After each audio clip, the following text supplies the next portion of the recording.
Insellem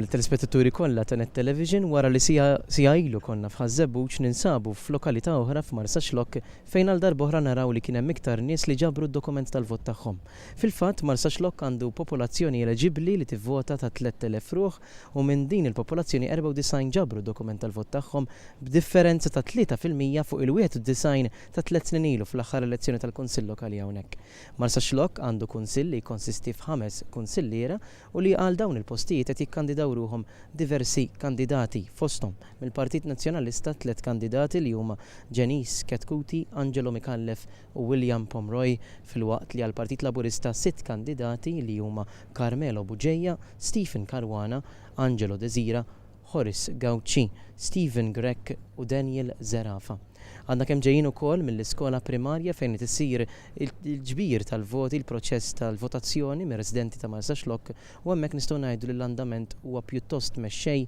iżda wara li tkellimna man-nies u mal-membri tal-Korp tal-Pulizija li ilhom stazzjonati hemmhekk sa minn dalgħodu qalulna wkoll li l-votazzjoni kienet iktar mexxejja filgħodu u issa qisha ikkalmat ftit. Dak kollox għalissa min-naħa tiegħi ngħaddi l-linja lura l-istudio.